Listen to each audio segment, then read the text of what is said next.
digital arena, on the app, on your smartphone, on X, YouTube, and Facebook. The Sports Cast. Expect the unexpected.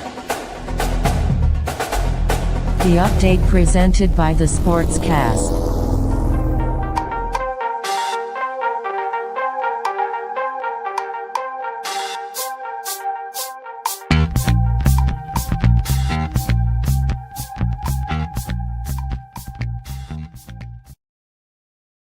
The Sportscast, June 9th, 2025. If you haven't yet, please subscribe on all our channels, YouTube, Facebook, X, Apple Podcasts, and Spotify. If you're listening on Apple Podcasts or Spotify, please leave and rating and review. You can also listen to us on your smart speaker. We're also on online digital radio. You can visit our website, thesportscast.net. Also, follow us on X at the Sportscast1 and also Instagram. Check out our app, the Sportscast for iOS. A big weekend in sports, soccer, tennis. What can you say? Cristiano Ronaldo, U.S. men's national team, and Landon Donovan making some splash. And join us all the way from Northeast Maine, Hal Phillips. Welcome back to the Sportscast. Thank you, Santi. Always a pleasure. Always a pleasure. What a weekend. A lot going on. How is the temperature up there in Maine? We had a great weekend. Yesterday was great. It's like I played golf on Thursday. It was 80 degrees. And then it was a little cool and rainy on Saturday, but a beautiful day yesterday. I'd say summer is here. We've done what we always do. We skipped right over spring and went straight to summer. Let's begin with the NBA Finals.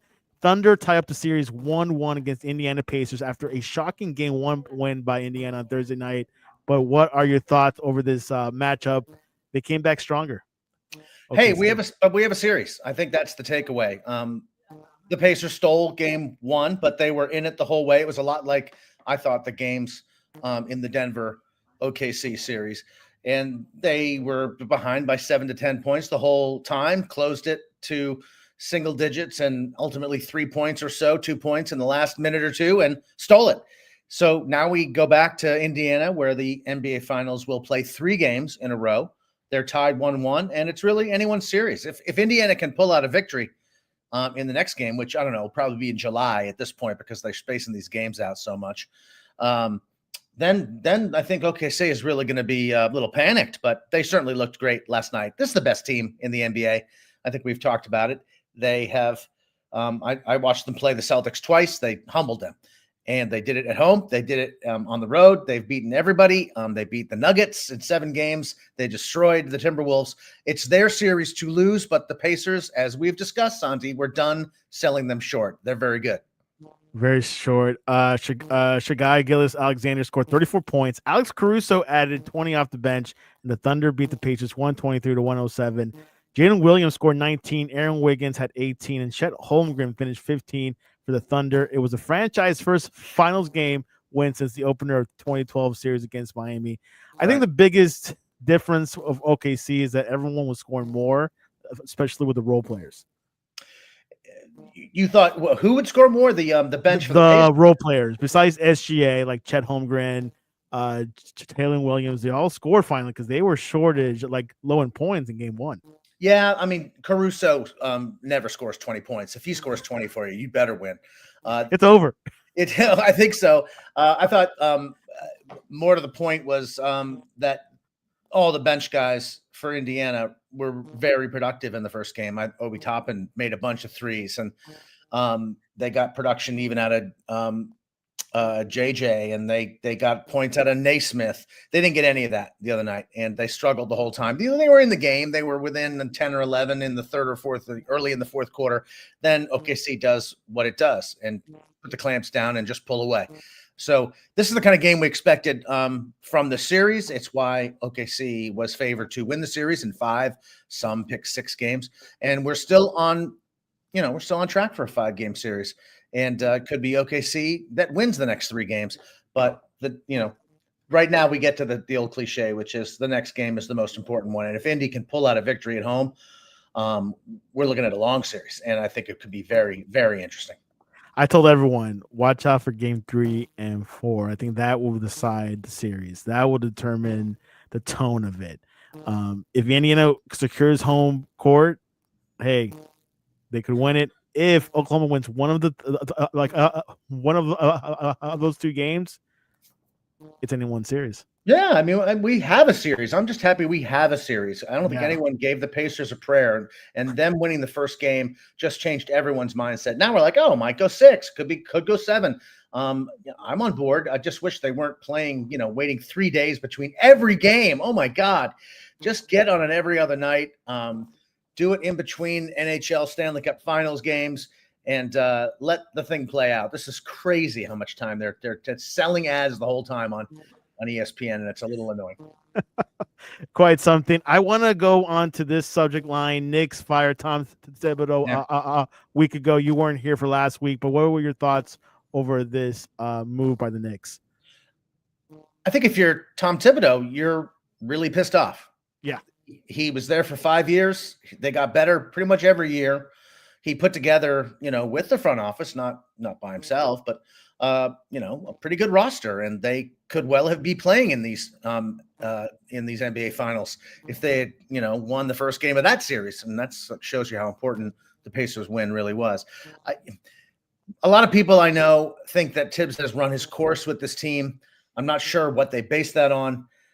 He had a very, very good team in Chicago that could have won an NBA title back in 2013. Derrick Rose got hurt. Next thing you know, he's gone. I don't have any great love for Tibbs. I don't have any great love for the Knicks. So it doesn't bother me any that he's gone. But I am surprised that they fired him. I thought the one thing that you could say about Tibbs is this team, they played for him. And they played hard. They played maybe more minutes than they would have liked. And that starts to come out in a situation like this. But not everyone's saying that. They've got issues too, because they signed Brunson to come to the Knicks. And what did they do? They put his dad on the staff. So his dad, Eric Brunson, who used to play at Temple, and he played in the NBA. People might remember him. He's on that staff. And, what if they bring in a guy who doesn't want to have Eric Brunson on the staff? That's going to be a problem. I don't know who they're going to hire that's going to do any better than this guy, because the Knicks were good. They weren't great.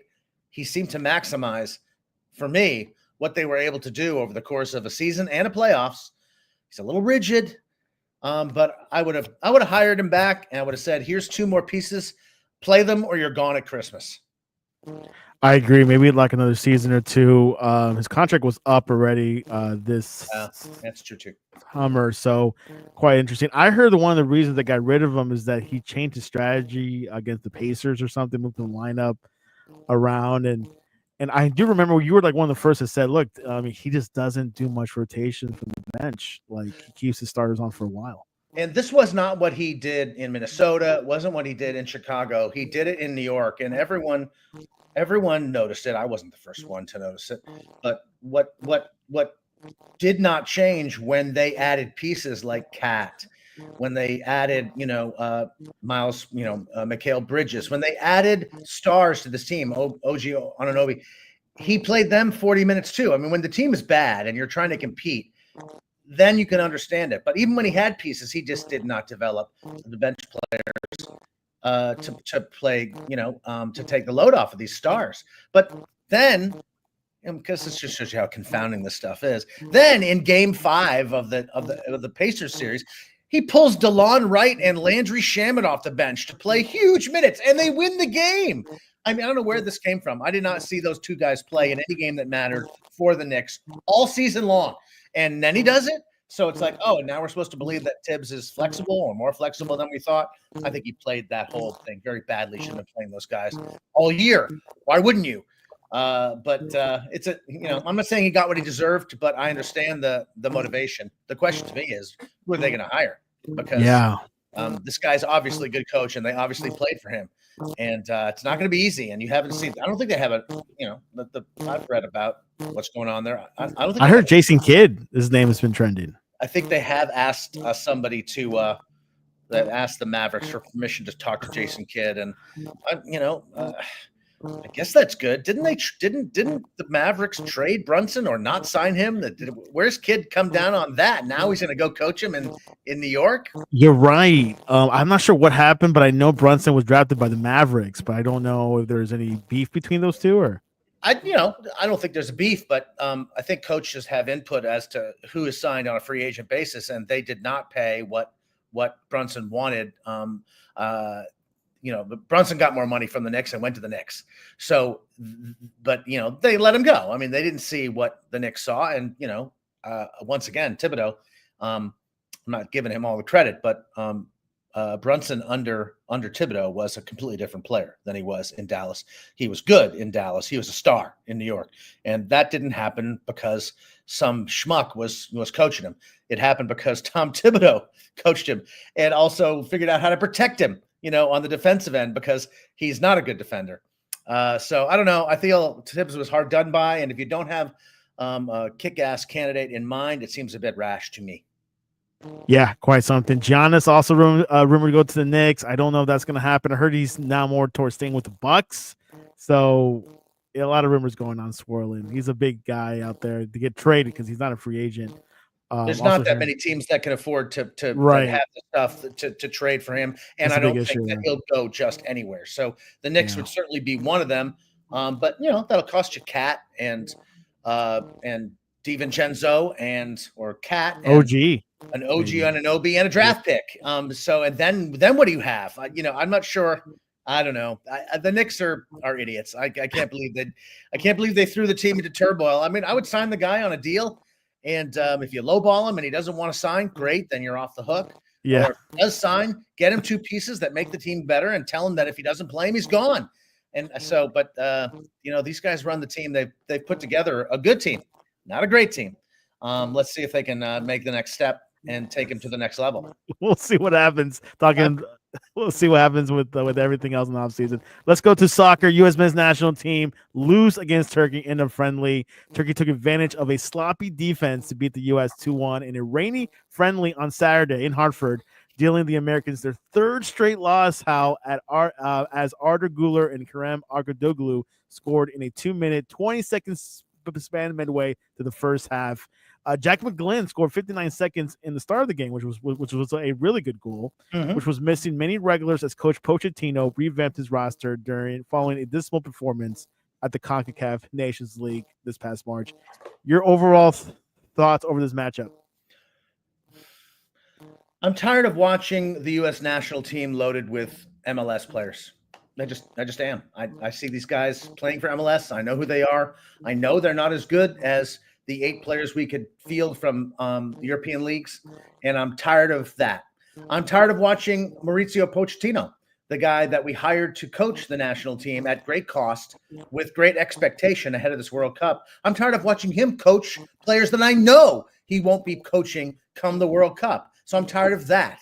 And the whole tableau is really annoying. I don't want to be that guy who calls out, Christian Pulisic, who Landon Donovan called out this weekend for not playing on the national team. But the evidence is really against Pulisic on this. I know he's tired. Everyone's tired. But you know what? They're playing Nations League, finals in Europe right now. And no one's opting out of that opportunity to represent their country, to play for something. And just a dozen guys are opting out of the opportunity to play for the U.S. men's national team this summer in the Gold Cup, in these friendlies. And you would say, well, they need to rest up. They're about to play a World Cup in this country, and you can't be bothered to show up for the month of June to put your best foot forward for Mauricio Pochettino. I mean, I'm a little exasperated. I mean, at this point, it's done deal. Those guys are not coming, and we're going to be looking at these 8 MLS guys dominating this lineup for the next 3 weeks, and I'm not looking forward to it. It's not what I had in mind for the Gold Cup this summer. And, some of them are tied up in the Club World Cup, and that's sort of out of their hands, but not entirely. And I look over at Mexico, who got their own problems. They got their hat handed to them by Switzerland, 4-2 in Utah on the same day. But everyone showed up for that game. Everyone showed up to play for the Mexicans. They didn't play very well, and Switzerland is pretty good. and we're going to find that out Tuesday night. When the We'll find US Tuesday. And Canada beat Ukraine 4-2. So Did they really? Oh, I missed yeah, that. they're looking pretty. So, Yeah. as They're always, Canada's been looking good this past couple of years. I'm just pissed off. I just can't believe that it's really all down to player selfishness. I can't believe that that some guys are hurt. You have surgery now so you can be ready to play for your club who pays you in the fall. But that's not entirely what's happened here. People are saying, well, I don't, I need rest. I need time off. There's too many guys who are playing in big time international matches to qualify for this World Cup in this month, and to play in the Gold Cup, and to play in the Club World Cup. There's too many things going on for American players to be made an exception here. So I guess I have to side with Landon Donovan. That was my first reaction when they started peeling off about 3 weeks ago. Yeah, that's what it looks like. It's a nightmare. It's a nightmare. Yeah, and let's play this clip of Landon Donovan during the Nations League game between Spain and Portugal. And I can't help but think, and I said this in the beginning of the show, this is what it means to represent your country. Correct. This is what it means. And if you don't want to take this as a professional soccer player and someone who gets the opportunity to wear that jersey and take it seriously and responsibly, then don't come in. This is what it means. He's 40 years old. He's played a long-ass season. He's tired. He's out there grinding, hurt himself in the process. And I can't help but think about some of our guys who are on vacation right now, not wanting to play in the Gold Cup. This is what it's pissing me off. This is what Pochettino's talking about. Yeah, this is a culture. This is what it means to people. This is what you live for, you train for. This is what you want. I mean, look at that. Warren. I mean, just look at the 40-year-old. And that inspires me, inspires kids, inspires players, because that's what the game's about. That's what sport's about. That's not taking a break because I might have a tournament in the summer. I mean, let's forget all about that. Let's talk about this game because it was brilliant, Lex. Yeah. But I think I told you I totally agree with Landon Donovan and how I think, look, they don't have to play every game. They could have played towards the end of the group stage and then the knockout round. But maybe Pulisic, maybe I should have had better PR. Hey, guys, I got a bad hip, maybe. But at least say something. But still, he should have showed up or said something. So many things to react to. I've been saying this for 3 weeks, so it's not news to me that it's disappointing that these guys didn't show up. It's a little bit out of context to compare the Nations League final that Portugal just played with Spain, that I hope we can talk about because it was a magnificent game. Very good game, yeah. But that's a one-off, maybe a two-off this weekend, and then it's over. It's not the same as going and being in a camp for 3 weeks during a Gold Cup. So that's very different. Also, Portugal they beat Germany on Thursday to gain access to that final. And it's a great story. Portugal's a great side, but they're playing Spain. They're playing their national rival in every sense of that word. They are the best team in the world, Spain is. Yeah. And here Portugal has a chance to beat them for a title on, with a worldwide television audience. And of course everyone shows up to that match because it's going to be over in 5 days. 2 games, maybe. Could have been 1 game. They could have gone out last Thursday. So not the same kind of thing for Warren Barton and Landon Donovan to be moaning on about the freaking jersey, love of country. I don't get into that kind of discussion. That's rhetoric. My problem is, do these guys want to play in a World Cup? Is that all they want to do? Do they want to win? Do they want to do well at a World Cup? Do they want to support their teammates by showing up? I mean, forget the jersey. You are either in or you're out, and there is a tangible sense of entitlement going on here by someone like Pulisic, by someone even like Josh Sargent, who says, you know what, I'll take my chances next year when they pick that roster, and I'm not going to go to the Gold Cup and try to get to know this coach. There is a sense of entitlement that says I'm going to get picked anyway. Yeah, probably. And that's BS. And that makes me angry because just showing up and making the roster is not going to make your chances of getting through to the knockout, to the round of 16, to the quarterfinals. That's going to help the team or the coach or your teammates to not even play in the only tournament that exists between now and that tournament. So you're playing at home. Have a little pride in the team. I think it's ridiculous. Like you said, you don't have to show up and play every freaking game. Correct. You have to show up and be on hand when they play a big game. And, maybe they have plans. That's dumb to make plans this summer because the Club World Cup is going on. The Gold Cup's going on. All these World Cup qualifiers are happening too. It's just sort of mystifying to me. And the Mexican players are showing up. How come you're not? Yes, I remember. I think it was the 2013 Gold Cup where I think Clint Dempsey was saying that he didn't play the first 2 games in the Gold Cup because, he was tired, but he played eventually. And I think they won it. So it's not like you're going to play every single game, but hey, we play towards the end or whatever, that'll be okay. So, it happens all the time. I mean, yeah, exactly. It's normal. You show up and you're playing, Barbados or, Turks and Caicos in an early round. That's when the MLS guys should get in there and have a go. And you rest your side by playing your, showing off your squad depth. But I'm really not looking forward to this summer. I mean, it had shaped up. No one is. All the U.S. fans around me, they're not looking forward to it. They're on the same boat as you are, Al. And I will point out, too, that the Mexican fans have their own issues, and they're a tad more serious. They played that friendly against Switzerland in Utah at the University of Utah Stadium, Rice-Eccles Stadium, capacity 51,000. I just looked at it before we came on. They said that 41,000 people were there. That's a lie. They may have sold 41,000 tickets. That thing was maybe 3/5 full. I would say 30,000 people. And if you know anything about U.S.-Mexico or Mexican friendlies that are played in the United States, which happens all the time, they sell out. People show up. They tailgate. And what is going on in Los Angeles is depressing, attendance at that event. It's going to depress attendance at the Club World Cup all summer long. And we've just seen the tip of the iceberg on that. Let's go Portugal versus Spain yesterday. A good game. It was 2-2, went to penalty shootout. Portugal won. Spain actually opened up the scoring yesterday, 1-0, and then Portugal tied to 1-1, then back to 2-1 Spain. And it was a good game. Went to penalty shootout. Ronaldo scored his 130th international goal. But the best of the world was beaten by Portugal, their second Nations League trophy, Al.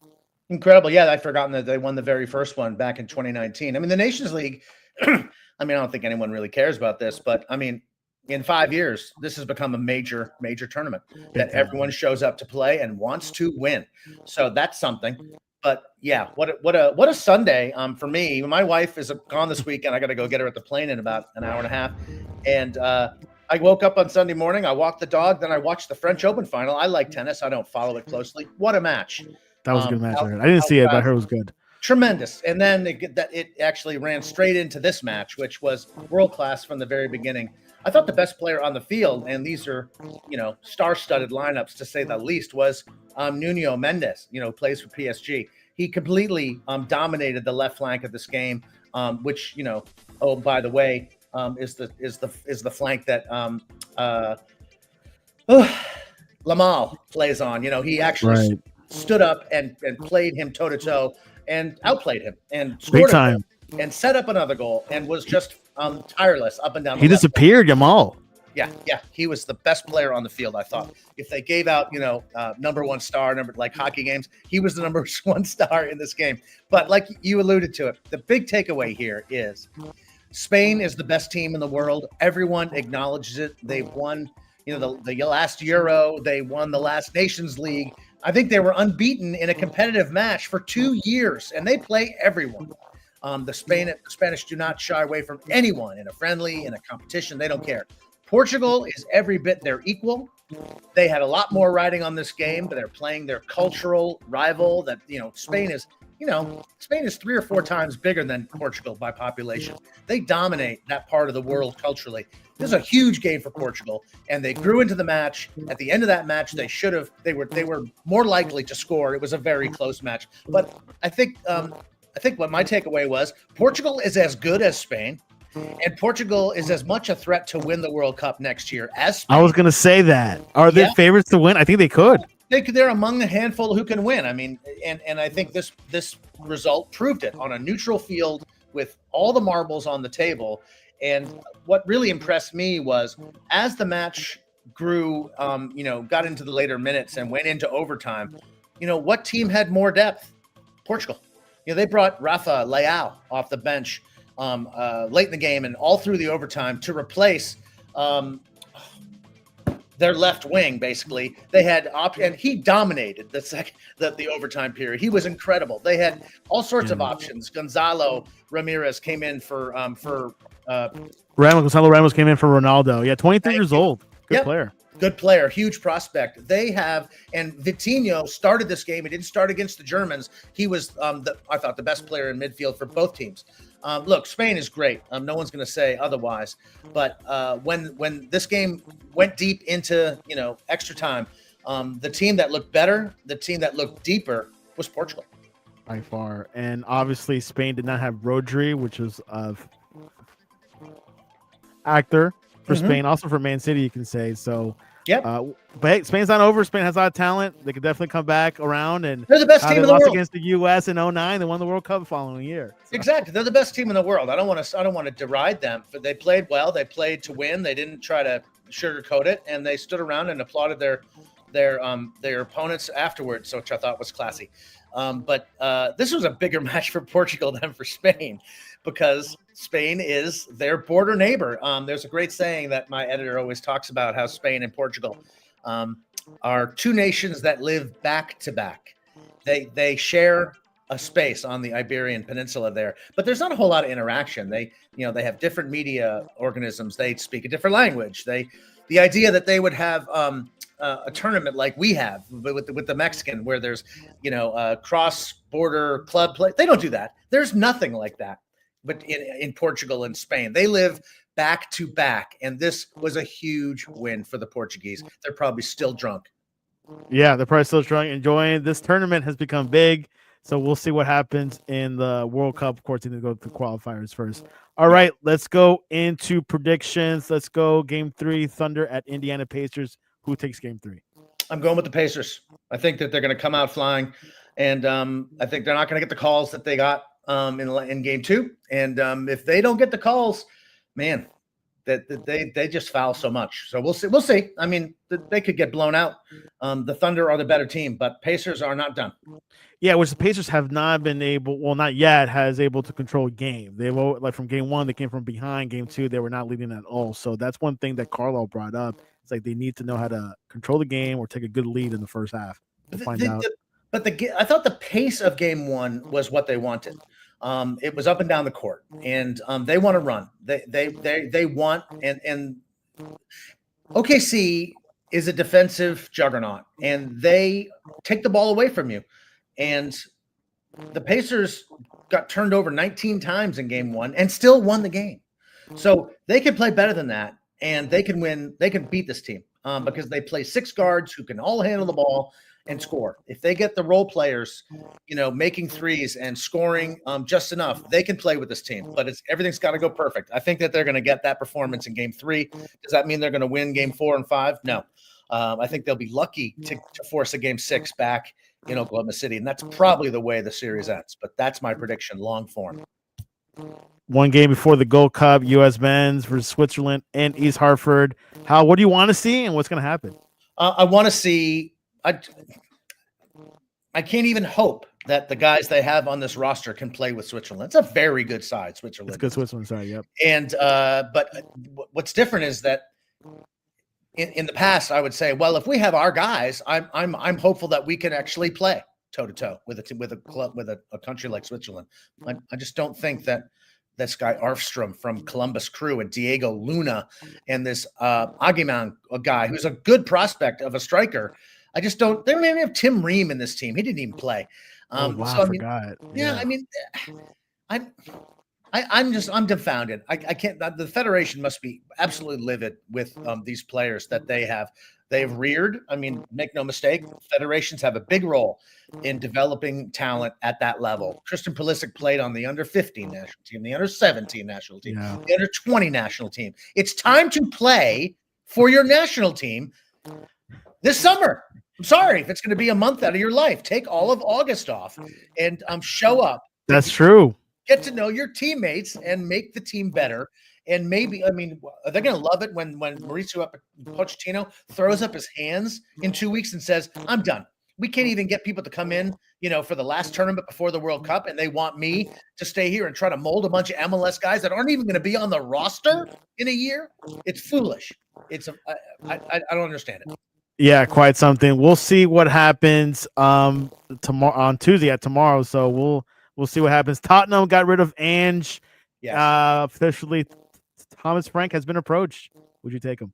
I would take him, but that's secondary right now. I didn't give you a prediction. Switzerland 3-1. Oh, 3-1. Switzerland 3-1. That's a lot of goals. I'm gonna say a tie 2-2. That might be steep, but we'll find out. Which Switzerland's loaded with stars. Which I should check their roster. And Bolo is pretty good. Very good.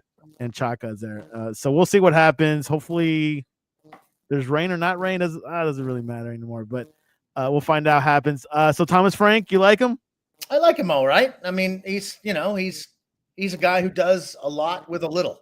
He doesn't have a big budget at Brentford. He's done amazingly well. Does that mean that he's going to be able to land and coach, big time talent the way Tottenham sort of sees itself? But that's not very convincing. We'll see. I don't think they're done looking. I don't see any reason that they have to pick him up right now. And these seasons just ended, and people are all over the place. And right. I thought it was also funny. This is off the topic a little bit, but they showed Mourinho, Jose Mourinho, in the crowd during the Portugal-Spain match, and and they were saying that if he, suppose Portugal loses that game, maybe Mourinho thinks he can get hired to coach that team. He was rumored. Yeah, next summer. But I thought Martinez played his cards beautifully, and they won the game, and he ain't going anyplace. And he knows how to use his bench players. Yes, he does. At the right time. Amazing. Look, if you have 5 minutes to kill, call up the Switzerland roster and see where those guys play. They play at big clubs. They're very, very good. And B, they just played a long season as well. And here they are in the United States playing a friendly for no freaking reason. They're not getting paid anything. But you know what they're doing? They're getting used to playing games in the United States in June, which is what they're going to do in a year. And that's what you do when you give a shit about World Cup performance. There you have it. Well, there you have a big weekend in sports. More sports coming on. Club World Cup. We even talked about that. How about this weekend? It begins to be something. What's the best way to reach you online? Right there. Gen0.halphillips.net is my book site for Generation Zero. And I'm going to be converting the content there for the new book, which comes out in January. It's called Sibling Rivalry, and it's about the U.S.-Mexico rivalry, which is why I was so keen on the Spain-Portugal rivalry. It's a great rivalry, but you know what? They never play each other because they don't want to play each other. And that's why game was excellent yesterday. Again, you never see that game with something on the line. So that was great fun. Exactly. You can reach us at thesportscast.net or the Sportscast1 on X and Instagram. We'll be live tweeting throughout the week. A lot going on. It's only June. It's only going to get better. Thanks for coming on to the Sportscast. My pleasure, Santi. And this was your